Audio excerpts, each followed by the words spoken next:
साल 1917। भारत गुलाम था, लेकिन असली बेड़ियां लोहे की नहीं थीं। वे बेड़ियां थीं खेतों में उगाई जाने वाली फसल की।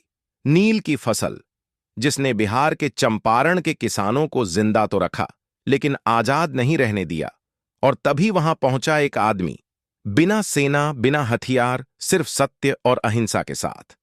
नाम था मोहनदास करमचंद गांधी। सवाल यह है, चंपारण में ऐसा क्या हुआ जिससे ब्रिटिश सरकार की नींव हिल गई? बिहार का चंपारण, उपजाऊ जमीन, लेकिन किसानों के चेहरों पर डर। ब्रिटिश नील इंडिगो प्लांटर्स ने लागू कर रखी थी 3 कठिया प्रथा, जिसके तहत किसान को अपनी जमीन का 20वां हिस्सा जबरदस्ती नील की खेती के लिए देना पड़ता था। नील की कीमत तय करता था ब्रिटिश प्लांटर, नुकसान उठाता था किसान। इनकार किया तो जुर्माना, मारपीट और जेल। इन्हीं अत्याचारों से परेशान होकर एक साधारण किसान, राजकुमार शुक्ल, गांधी जी को चंपारण ले आया। 1917 में गांधी जी चंपारण पहुंचे।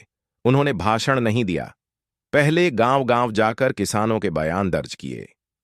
यही था उनका तरीका, समस्या को जड़ से समझना। गांधी जी की गतिविधियों से ब्रिटिश प्रशासन घबरा गया। चंपारण के ब्रिटिश जिला अधिकारी WB हेमैन ने आदेश दिया, गांधी को तुरंत चंपारण छोड़ना होगा। गांधी जी ने आदेश मानने से इनकार कर दिया। उन्हें अदालत में पेश किया गया, लेकिन अदालत के बाहर हजारों किसान खड़े थे। इतनी भीड़ देखकर ब्रिटिश सरकार को पहली बार एहसास हुआ, डर अब शासकों में है। मामला वापस लेना पड़ा।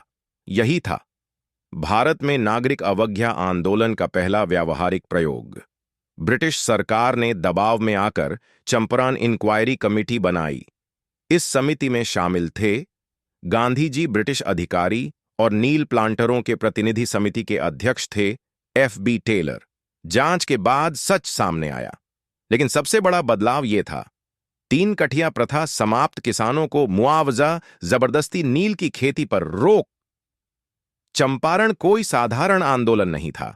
यहीं से एक वकील महात्मा बनने लगा और भारत ने समझ लिया, आजादी की लड़ाई हथियारों से नहीं, सत्य और साहस से लड़ी जाएगी।